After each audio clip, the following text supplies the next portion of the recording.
disappear in moments. The ultimate gala spectacle. Holy Mother of God on earth and in heaven at the exact same time. You want a piece of me? You got it!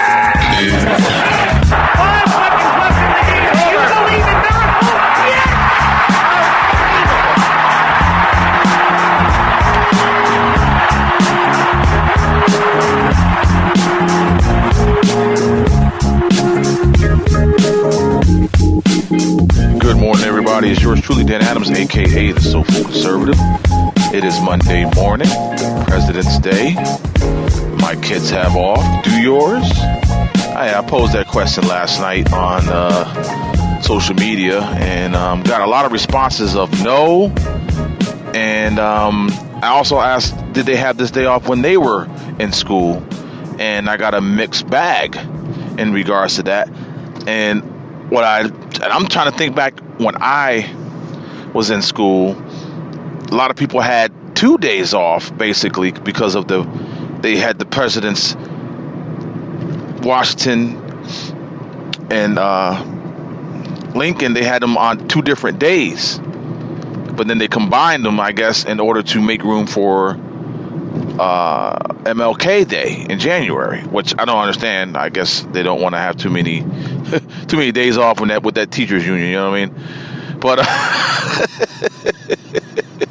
I'm thinking to myself, why wouldn't they want to have, you know how the teachers union is, more days off to do less work and not teach our children, right?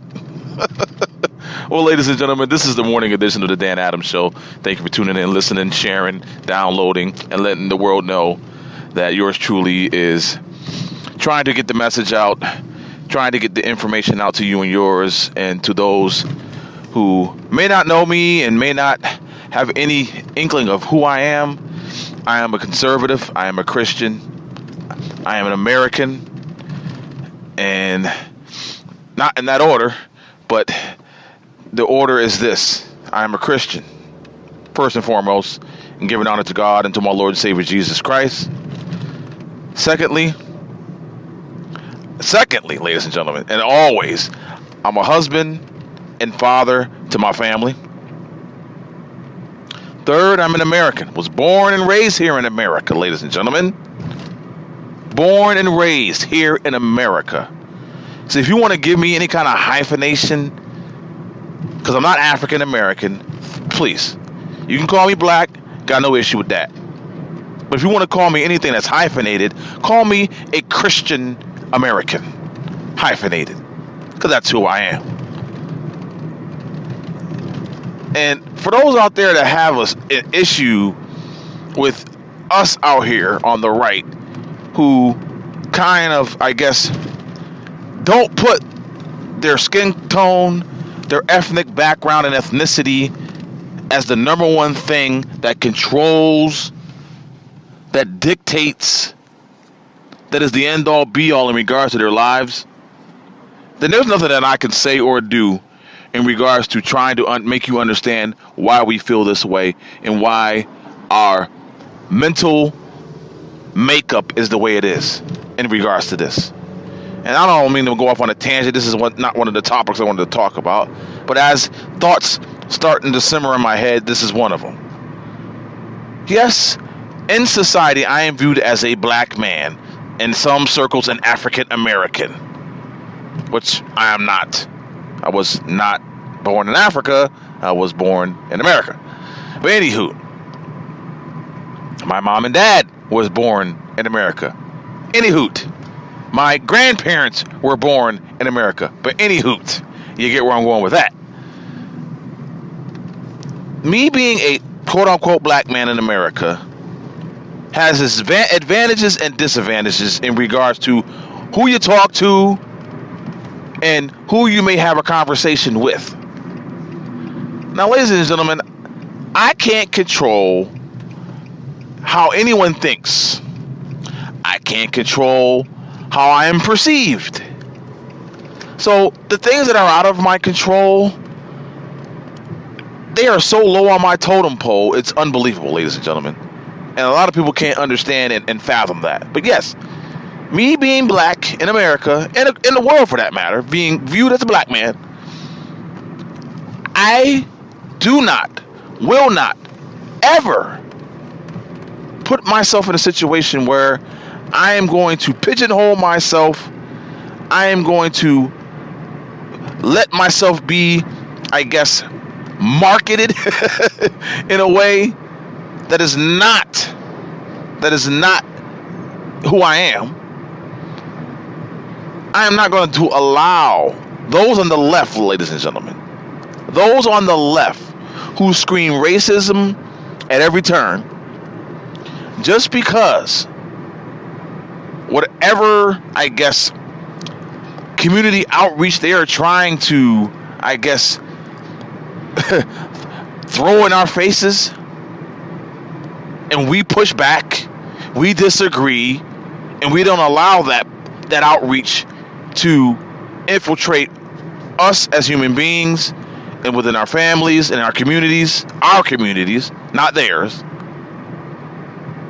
then you're a racist, you're a bigot, you're an ism of some sort, whatever that ism is, just because you have a differing ideology than the left. Now, I know I rail against the left. I rail against them every day because, for the most part, when I think of things from a biblical standpoint, from a Christian standpoint, and from a godly standpoint, the ideals and ideology of the left are in basically direct opposition to what I believe. And I'm going to speak up for the truth, ladies and gentlemen. Not only my personal truth, but the ultimate truth, which is God's word and the gospel. And if it's in direct contrast to that, then I'm going to call you out on it, because it's my job to do so. As a disciple of Christ, it is my job to do so. But as I get older and as I, learn more things about how to handle certain situations, there's a little bit more finesse that's involved in tackling the left.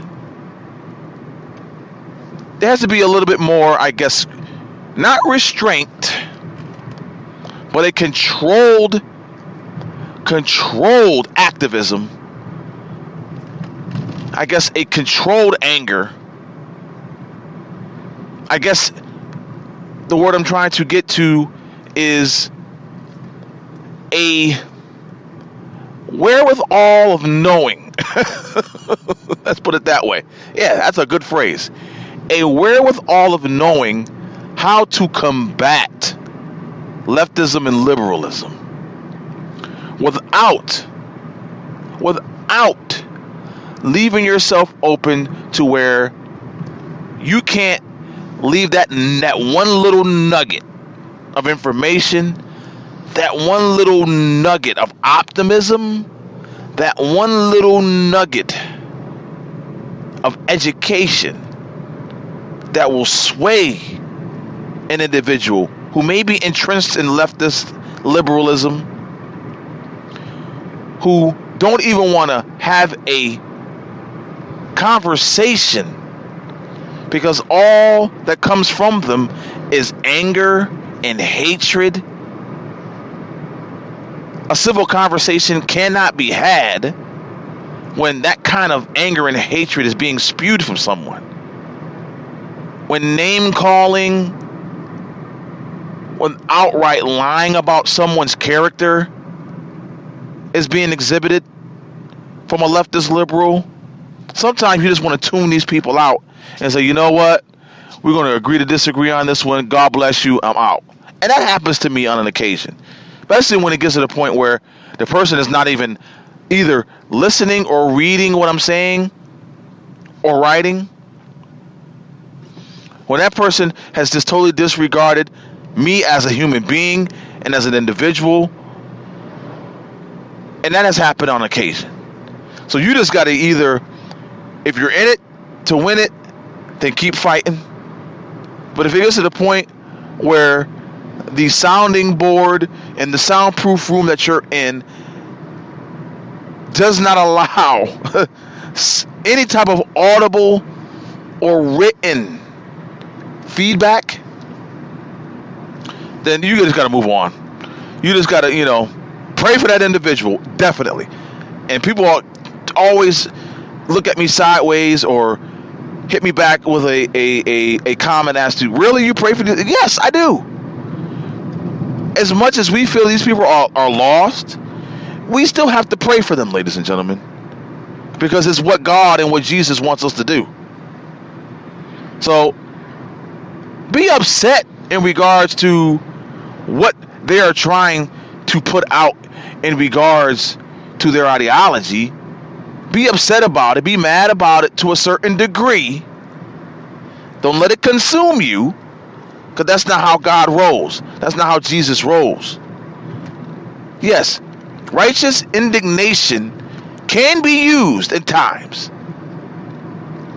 but we also need to pray for these individuals, that an enlightenment happens, that a revival of spirit happens, that somehow, in some way, the way that we exhibit ourselves in their eyes, the way that we show that our character is one that is led by the Spirit of the Lord, then that's all we can do. That's all we can do. Just hope and pray that one day our Heavenly Father, exhibiting through our Lord and Savior Jesus Christ, hits their hearts and minds and souls one day, and they have that revival that I had many years ago. So, ladies and gentlemen, I don't know how your weekend was. I don't know how things were placed in front of you in regards to obstacles, confrontations,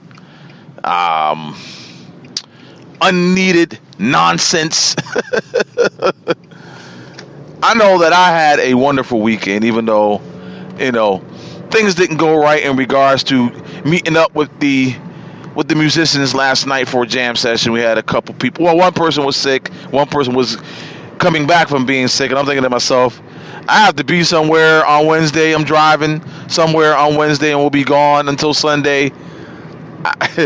I need to make sure that I am as healthy as I could possibly be in order to make that trip possible. So I think it was the best thing for us to just end it and hopefully meet up next Sunday.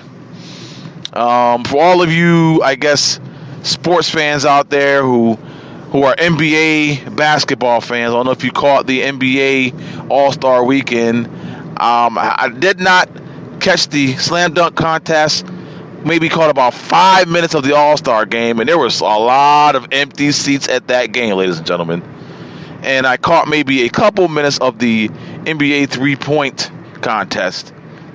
I have it taped, so I will check the DVR at some point when I have time and check out the festivities. Didn't take the All-Star game. All it is just people jacking up threes and throwing up alley-oops. So, but I did hear that, I guess, the young man, oh my gosh, I can't think of his name, and it was in his home city,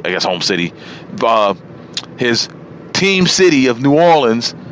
Oh my gosh, his last name's Davis, and I can't think of his first name, but you know what I'm talking about, the guy with the unibrow. I guess he scored 50? Wow, that's something else. And I think Russell Westbrook scored like 40, something to that effect.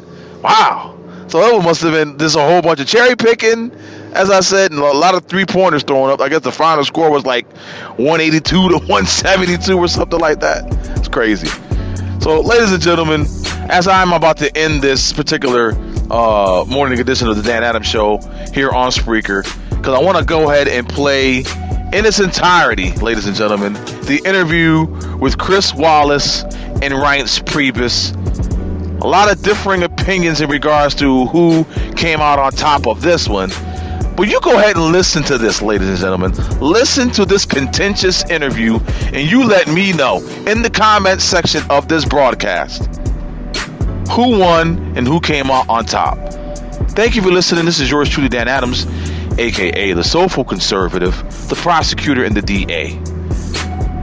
Glad that you listened. Listen, share, download. Let everyone know that yours truly brings you an hour's worth of information that you know about, but with my spin on it. Until next time, God bless you and yours. May He keep you and your family safe. Peace. Joining us now from Mr. Trump's Mar-a-Lago club in Palm Beach is White House Chief of Staff Reince Preibus. Reince, I want to start with President Trump's tweet on Friday afternoon. This is what he wrote. The fake news media, failing New York Times, NBC News, ABC, CBS, CNN, is not my enemy. It is the enemy of the American people. Reince, the president believes that a free and independent press is a threat to the country? No, I think for the most part, and I understand where he's coming from, is that there are certain things that are happening in the news that just aren't honest. And we're not talking about everyone, Chris. We're not talking about all news. But we're talking about something that I guess he's termed as fake news. Let me give you an example. First of all, the New York Times last week put out an article with no direct sources that said that the Trump campaign had constant contacts with Russian spies. Basically, some treasonous type accusations. We have now all kinds of people looking into this. I can assure you, and I've been approved to say this, that the top levels of the intelligence community have assured me that that story is not only inaccurate, but it's grossly overstated, and it was wrong, and there's nothing to it. And so if I can say that to the American people, then what does it say about the story? The next day, Chris, the Wall Street Journal puts out a story that says that they have anonymous sources that say that the intelligence community is purposely cutting out material from President Trump's briefing materials that he gets every day. That then proved to be untrue. All the agencies put out a statement saying it was totally inaccurate. Then we get thrown off the rails for 3 days responding to this stuff. I get the fact that you don't like, Chris? I get the fact that you don't like some stories. First of all, you made some news there at the top, and I want to follow up on that. You say, because you've said before you weren't part of the campaign, so you couldn't speak to that. You say that the intelligence community says that there were no contacts between anyone in the Trump campaign, any associate of Mr. Trump, and anybody involved as a Russian agent as to the campaign and collusion in the campaign with Russia. Is that what you're saying? Yeah, they told me, absolutely. They have made it very clear that story in the New York Times is complete garbage. And quite frankly, they used different words than that, okay? Who was it that said that? And when I read back, who was it that said that to you? I'm not going to tell you. Wait a minute. Tell you that. Wait a minute, Reince. You're just complained about unnamed sources. You're using an unnamed source. Well, because I didn't ask for approval to use their name, but I will tell you this. When I say top-level people, I mean top-level people, okay? So no collusion whatsoever between anybody involved with Trump and anybody involved with Russia in the 2016 campaign? No. And if you look at Devin Nunes's comments in the actual paper on the record, Chairman of the House Chris, Intelligence Committee.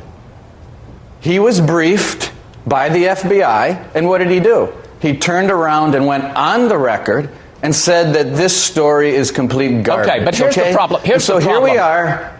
Reince, wait a minute. Here's the problem.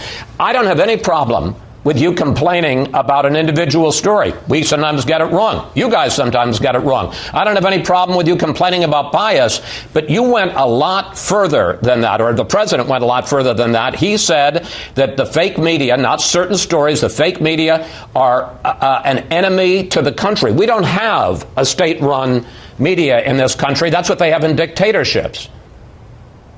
Okay, listen, Chris. It's not just two stories. Then it's followed up by 24 hours a day, 7 days a week of other cable stations, not necessarily Fox, that all day long on every chyron, every 7 minutes are talking about Russian spies, talking about the intelligence community, talking about how me and Steve Bannon don't like each other and what's Kellyanne doing. All this just total garbage, unsourced stuff. Listen, there's nothing wrong with background. Reporters need background information. We need to communicate with reporters and give reporters context. All I'm saying, though, is if you're going to come out with this, if you're going to come out with this story that says Russian spies are talking to your campaign, my God.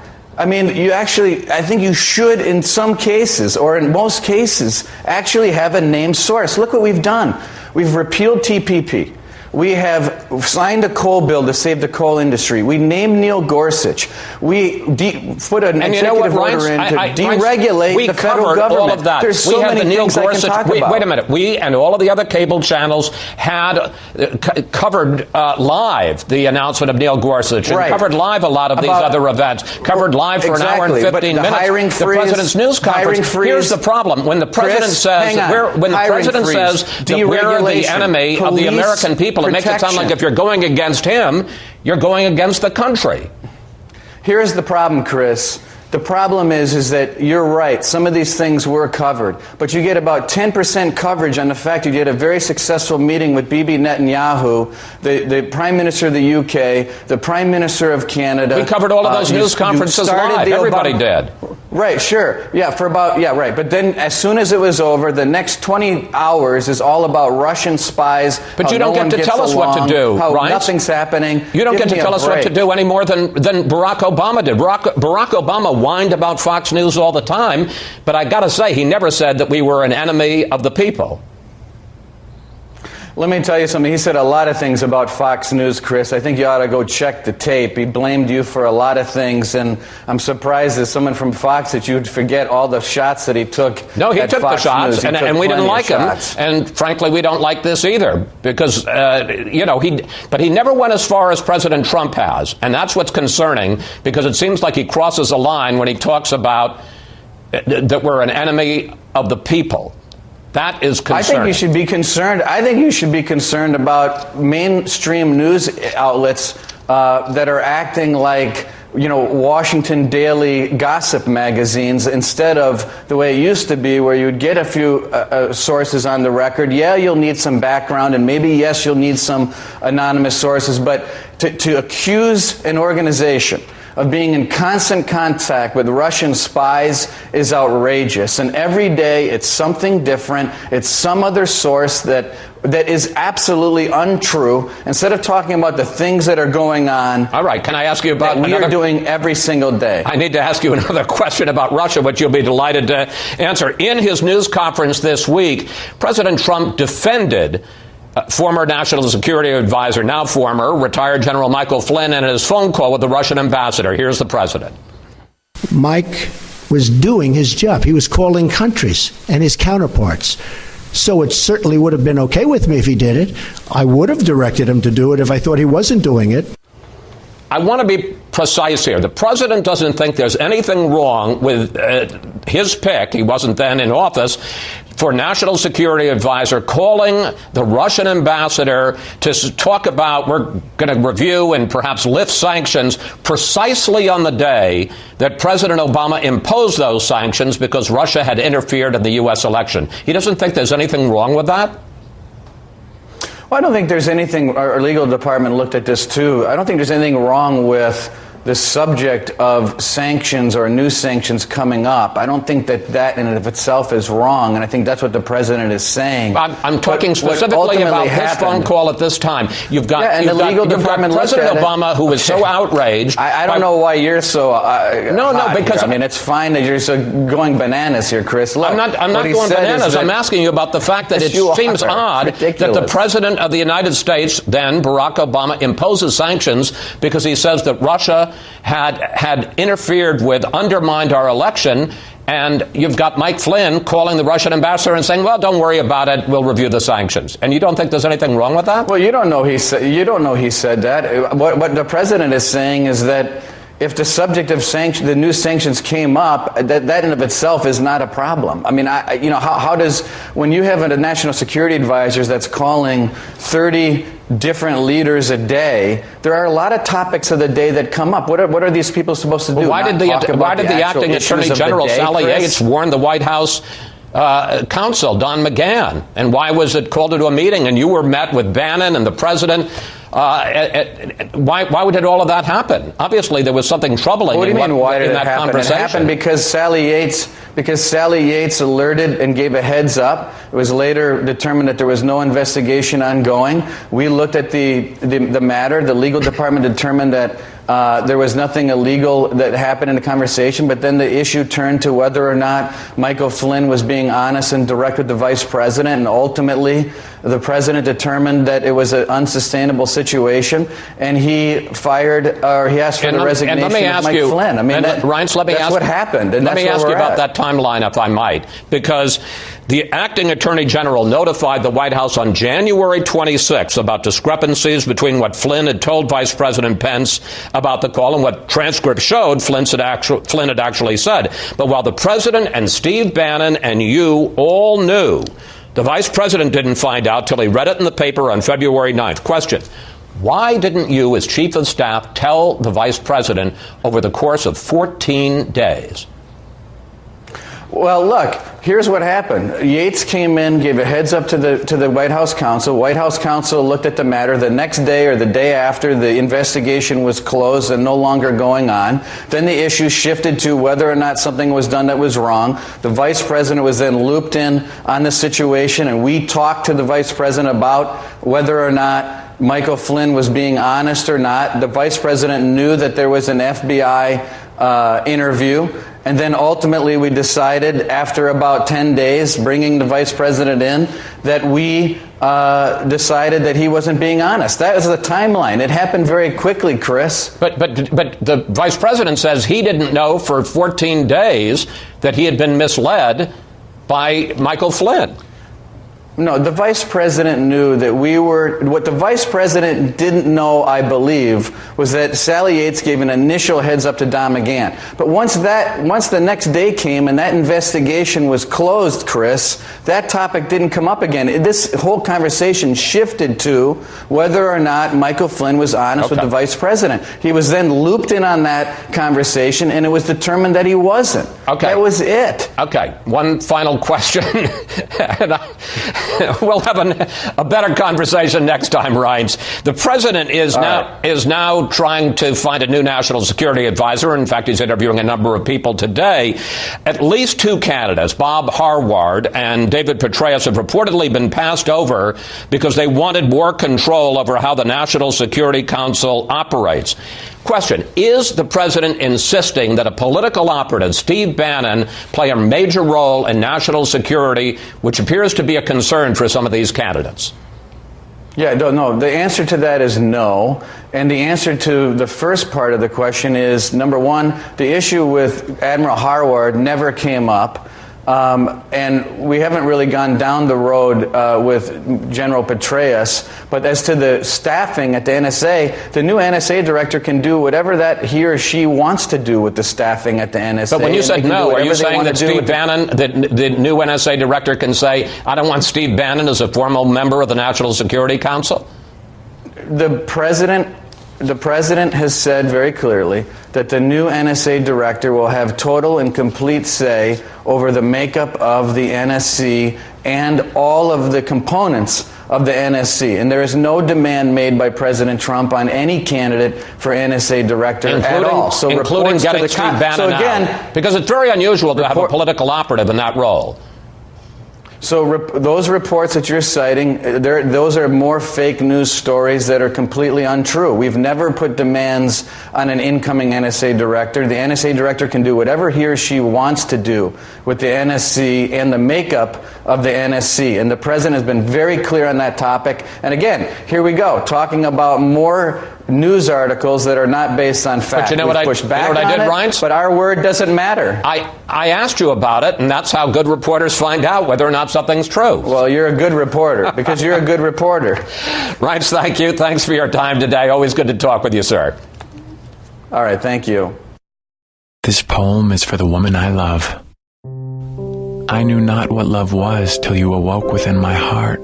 We are now together forever, never shall we part. I will track where you are, I'll decide whom you see. Remember, sweetheart, you belong only to me. So do what I say and don't do anything dumb, or I may have to hit you until you are numb. If you tell another soul, well, that will just make me mad, 'cause I tolerate you, and for that you should be glad. There's one more feeling I must express to you, honey. Don't ever let me catch you touching my money. Some relationships are not as they appear. That's because domestic abuse is often hidden. Join the Women's Center and Shelter in the effort to end abuse early on and help us provide emergency sanctuary to those who most need your protection. To donate, visit the Women's Center and Shelter at wcscanhelp.org.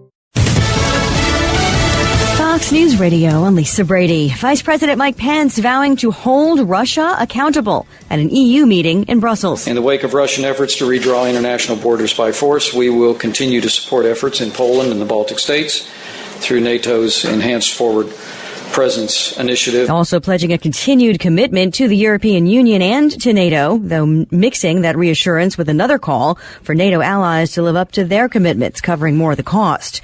The president's critics raising concern about a crackdown on illegal immigration, which the White House says isn't finalized yet. Fox Radio's Rachel Sutherland, live in Washington. Lisa, the Homeland Security Department will reportedly roll out new guidelines aimed at aggressively detaining and deporting illegal immigrants, including hiring thousands of new enforcement agents. At the same time, President Trump is expected to issue a revised travel ban on the same predominantly Muslim nations he targeted in his original order.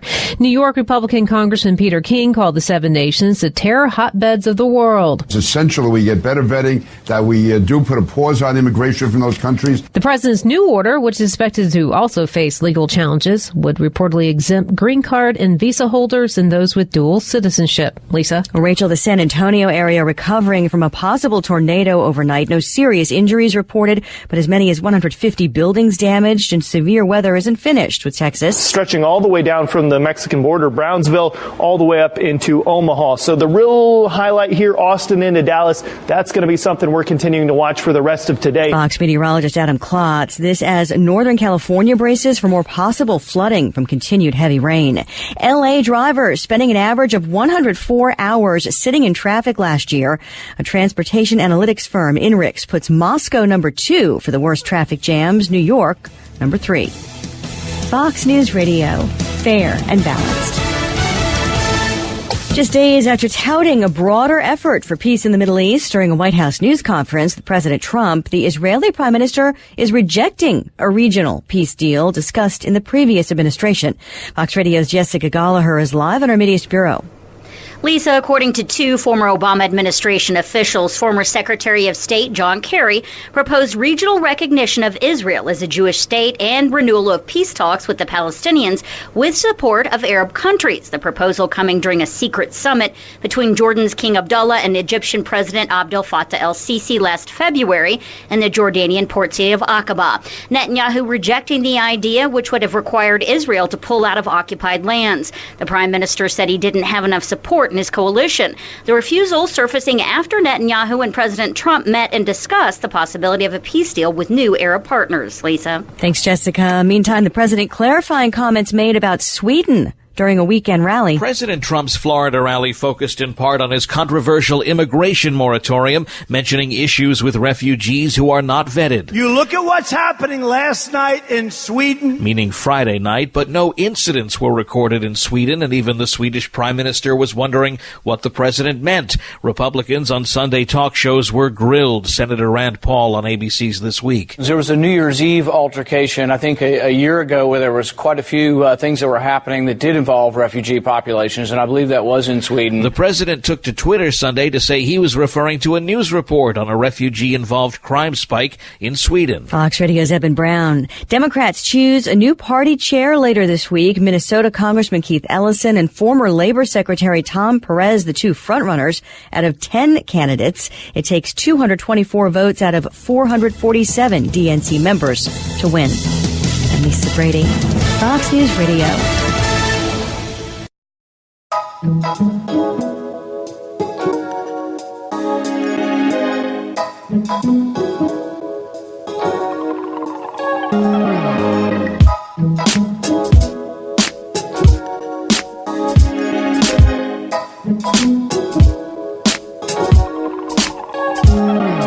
Fresh off the press with the ink still still visible. Police still looking for the party that's responsible. I'm being smeared in the news and police blotters. I need to sustain and maintain. New concepts go further in depth. Like a gymnast out of bounds to step. Must deduct points from your final tabulation. Always being enhanced by your hesitation. While rhyme style and musical production has been set apart from those who oppose my musical inclination. The frustration has taken over your soul. You don't have control. Combining elements, usually separate. Shouldn't take the reins if your handle is delicate. Need a firm hold on your lyrical control before life takes its toll. Whatever the situation is life you're facing, just let me live. Going into overtime, and it's by design. Let me live. Reaching for the top of the pile, it's gonna take a while. Let me live. Just let me live. Based on the paragraphs that I've stashed for this type of an occasion, equation of beats and rhymes have tilted and shifted. Haters and pimps, let's get uplifted. This marathon of life that we're traveling, more than miles, it's your soul that's challenging your conscience to developmental fitness. Proceed with caution when I'm fostering attitudes which can brood resentment.